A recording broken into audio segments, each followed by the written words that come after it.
A paz, Senhor Jesus, irmãos. Tudo bem? Paz e graça. Que Deus esteja abençoando grandemente a vida de cada um de vocês. Neste vídeo eu vou estar falando aqui a respeito do feminismo. Eu já fiz o vídeo parte 1 e esse é o vídeo parte 2. Nesse vídeo eu vou estar falando a respeito do sufrágio universal, ou seja, do direito de votar. Sufrágio significa direito de votar. E as mulheres, elas não tinham esse direito de votar. Então, eu vou estar falando sobre esse assunto. O feminismo alega que foram graças a eles, graças à atuação deles, que as mulheres tiveram esse direito de votar. Mas existe uma situação muito mais ampla do que somente falar isso. E eles acabam atribuindo a eles próprios um certo crédito onde eles não deveriam ter esse crédito. A verdadeira face do feminismo é instaurar a revolução sexual, onde cada dia a pessoa está dormindo com uma outra diferente. Então, não existe regras como seja proibida a fornicação, o homossexualismo, o aborto passa a ser uma consequência de tudo isso, entende? Então, eu vou estar passando aqui os slides aqui para os irmãos poderem acompanhando, beleza? 8 citações do livro de Ana Campanholo sobre o direito ao voto feminino. Foi uma conquista? Feminismo e o sufrágio. O direito ao voto foi uma conquista do movimento feminista? Por que as mulheres não votavam? É culpa do machismo? Aí eu vou estar esclarecendo aí essas questões, beleza? A primeira citação aí do livro da Ana Campanholo vão ser 8 que eu vou estar falando. Aí a primeira é a seguinte. 2 são os principais tópicos que as feministas procuram ocultar acerca deste período. Primeiro, que existia um enorme movimento de mulheres contra o sufrágio. E segundo, que o direito ao voto foi mais uma concessão que uma conquista. Essa é a primeira citação, está na página 88. A Ana Campanholo vai falar dessa questão do voto da página 88 a 99. Então são essas 11 páginas aí que estão sendo usadas. O número 1 ali em cima significa que é a primeira citação. Agora eu vou passar para a segunda citação. Em 2007, Julia Bush publicou um livro sobre o antissufragismo na Inglaterra, com uma pesquisa que finalmente não ridicularizava as expoentes do movimento. Aí aqui é a continuação. De sua pesquisa, subentende-se que 3 grupos de mulheres atuavam na luta contra o voto feminino: senhoras imperialistas, escritoras e reformadoras maternais. Elas defendiam principalmente que as mulheres trabalhassem e ajudassem com filantropia e voluntarismo, mas que não assumissem cargos de poder público e liderança. Então, essa questão aqui é porque muitas pessoas na época, inclusive muitas mulheres, elas atuavam contra o direito ao voto feminino. E existe um porquê nisso, que eu vou estar explicando. Agora, a terceira citação. O número 3 ali em cima indica a terceira citação. Vai falar assim. Em 1912, Grace Duffield Golding publicou Antissufragismo, 10 boas razões, onde aponta que as mulheres estão isentas de responsabilidades políticas e legais, como servir no exército ou sentar-se em júris. Por que as mulheres querem desistir desse tipo de proteção legal para ter direitos iguais de voto? Aí aqui já começa algum dos motivos pelos quais muitas pessoas, incluindo homens e mulheres, eram contra o sufrágio universal, porque as mulheres elas tinham diversos direitos e ainda elas têm muitos desses direitos legais e políticos, onde elas não precisam se alistar no exército de forma obrigatória e nem precisam se sentar em júris. Aí a pergunta dessa pessoa aqui, Grace Duffield, ela pergunta por que as mulheres querem desistir desse tipo de proteção legal para ter direitos iguais de voto?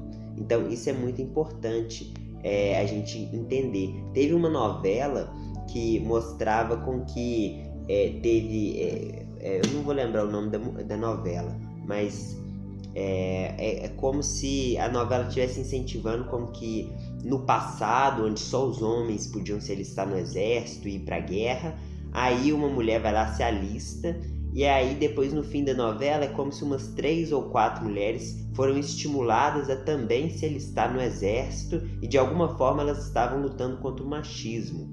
É essa a impressão que passava, né? Então, dá a ideia de que ir para a guerra era uma coisa super legal e aí as mulheres estavam sendo privadas desse direito.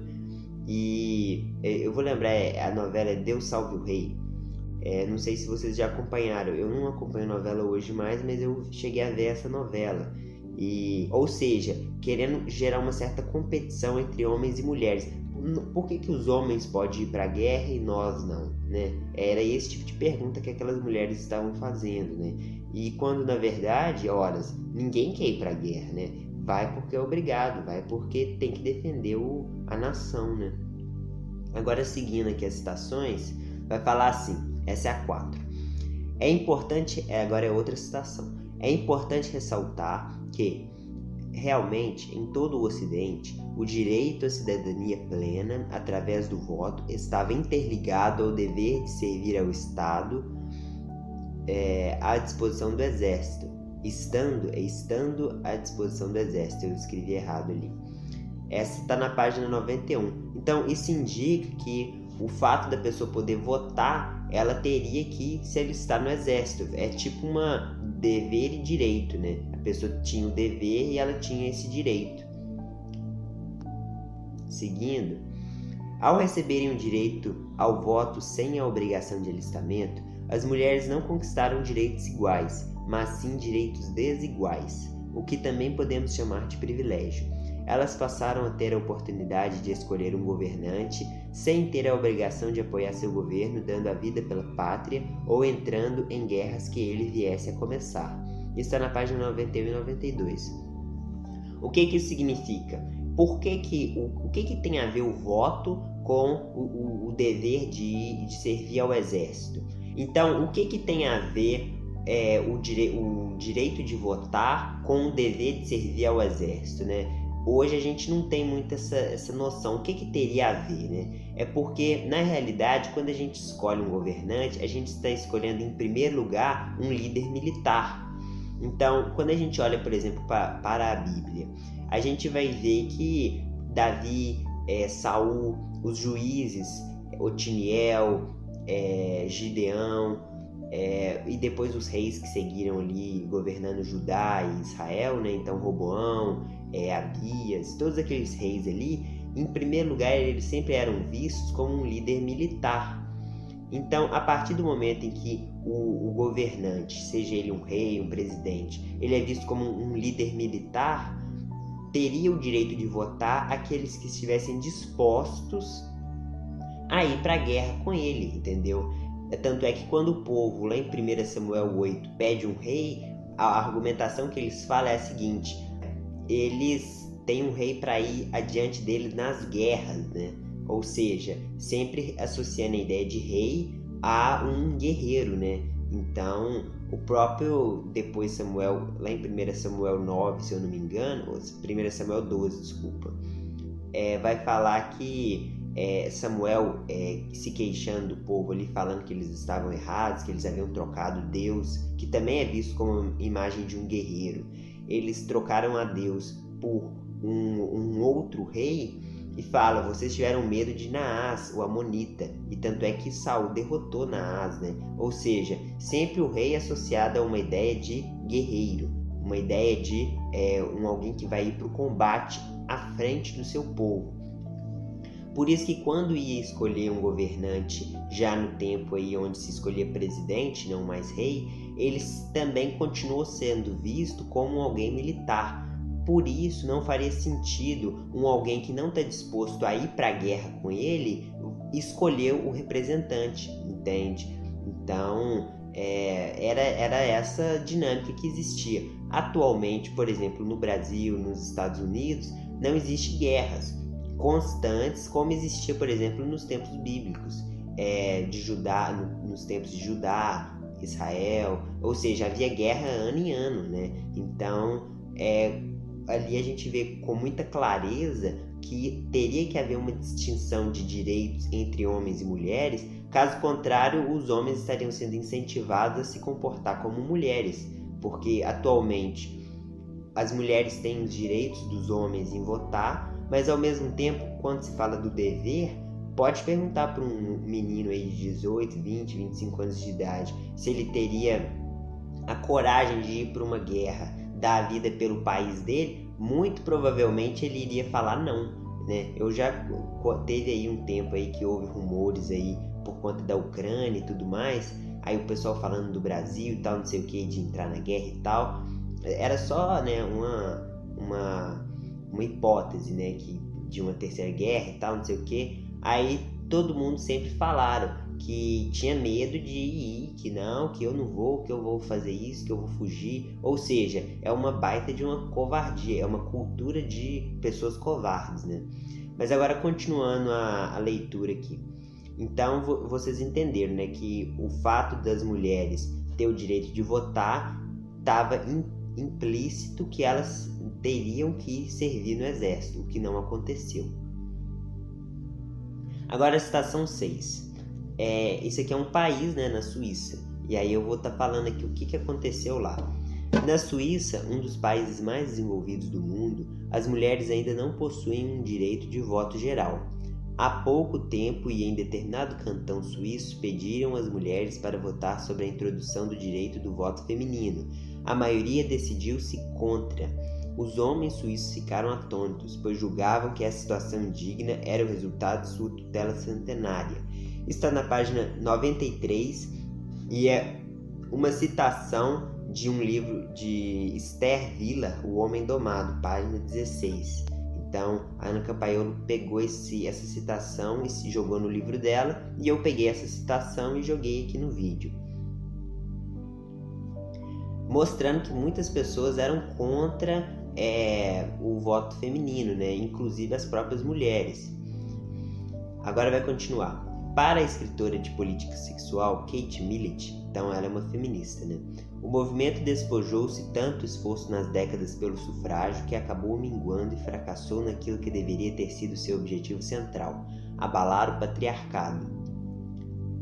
A escritora feminista faz questão de ressaltar que a primeira onda falhou justamente por ter buscado apenas direitos civis, pois eles não são nem de longe importantes quanto à luta pelo fim do patriarcado e a instalação da revolução sexual. Ou seja, a verdadeira face do feminismo, segundo essas escritoras importantes como Kate Millett e Simone de Beauvoir, não está falando dela aqui, mas vai falar no próximo slide. A ideia delas é instalar a revolução sexual, que é o fato de não haver mais aquele padrão bíblico de um homem casado com uma mulher para poder gerar uma prole e assim poder ter relação sexual. A ideia deles de revolução sexual é mudar o padrão sexual que existia, né, graças ao cristianismo, que seria todo mundo poder dormir com todo mundo, e eles acreditavam que isso seria felicidade.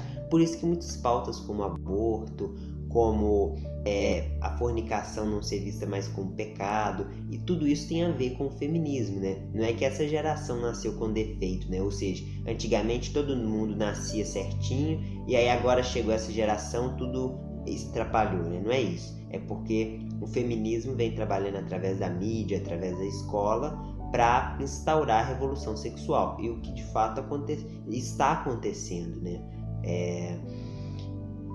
Quando fala do patriarcado aqui, irmãos, primeiramente que essa ideia de patriarcado deles é um pouco torcida, e biblicamente falando, se a gente for falar o patriarcado bíblico, seria o homem atuando como protetor da mulher dele, né? Então isso inclui também as filhas, a mãe, a mulher, a irmã, ou seja, todas as mulheres ao em volta dele, né? Ele atua como um protetor e sustentador delas, e elas devolvem em submissão a ele, né? Então é uma troca harmoniosa, não tem nada de opressão, não tem nada.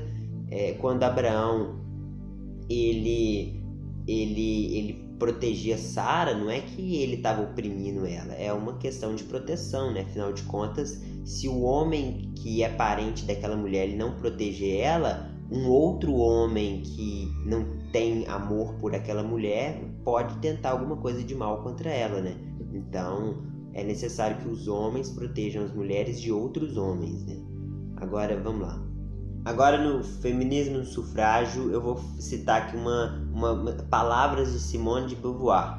A gente já estudou feminismo na escola, com certeza a gente estava fazendo bagunça e não prestou atenção, mas eles inseriram isso na nossa cabeça, essa Simone de Beauvoir. E ela é uma mulher demoníaca, mas, de qualquer forma, eu depois pretendo fazer um vídeo falando exclusivamente dela. Porque ela é um pilar também do movimento feminista, afinal de contas ela é uma das mais importantes feministas ali na criação do movimento e tudo mais. Da terceira onda, né? Criação não, né? É continuidade do movimento, melhor dizendo. Vai falar assim: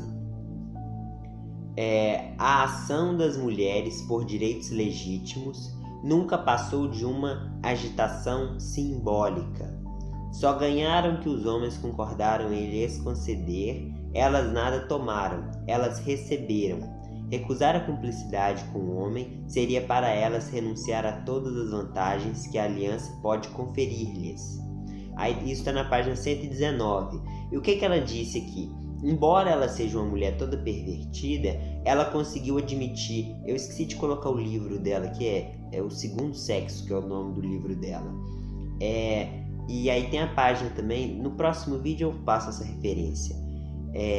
O que ela disse aqui é o seguinte, que o que as mulheres conquistaram, seja dos direitos ao voto e tudo mais, nunca foi por meio de armas, nunca foi por meio de greves. Elas simplesmente pediram os homens, e tudo que os homens concordaram em lhes conceder, elas receberam isso, né? Ou seja, elas não tomaram. Nunca houve uma revolução por parte das mulheres, como acaba nos sendo narrado ali pelo feminismo, né? Dá a entender que as mulheres viviam oprimidas, e aí elas pegaram em armas e foram lutar, e aí elas receberam esses direitos, quando na verdade isso é uma mentira. Na verdade, elas pediram e os homens as deram, né?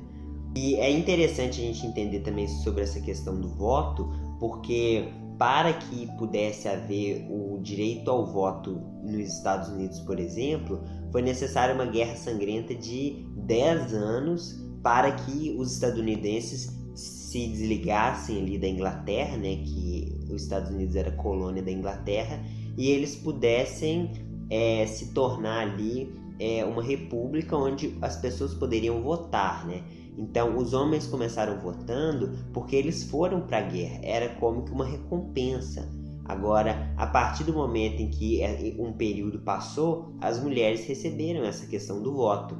No Brasil, embora não houve uma guerra contra Portugal para que pudesse haver independência e tudo mais, todos aqueles homens estavam dispostos a ir para a guerra caso acontecesse. Então, por esse motivo que houve o voto apenas do masculino. E no caso do Brasil, por um certo período, a pessoa teria que ser da elite, né? Ou seja, ela teria que ter uma condição financeira abastada, né? Uma condição financeira próspera, para que ela pudesse votar. Então, não é uma questão de ir contra as mulheres, é uma questão de recompensar aqueles que estavam disponíveis para ir para a guerra, né? Porque o voto, ele sempre está interligado a essa questão de ir para a guerra. Beleza, irmãos? Então eu espero que vocês possam ter gostado do vídeo. Caso vocês tiverem uma amiga, uma professora feminista, manda esse vídeo para ela. E não tem como a pessoa negar todos os textos, tudo que eu estou argumentando aqui. Qualquer pessoa que trabalha realmente em busca da verdade, ela vai conseguir compreender essas coisas, beleza? Manda isso então para as meninas, para as mulheres aí, porque é muito importante a gente desfazer essa ideia de que o feminismo ele protege as mulheres. Isso é mentira, beleza? Muito obrigado por ter acompanhado o vídeo. Não se esqueça de deixar o like e Deus abençoe.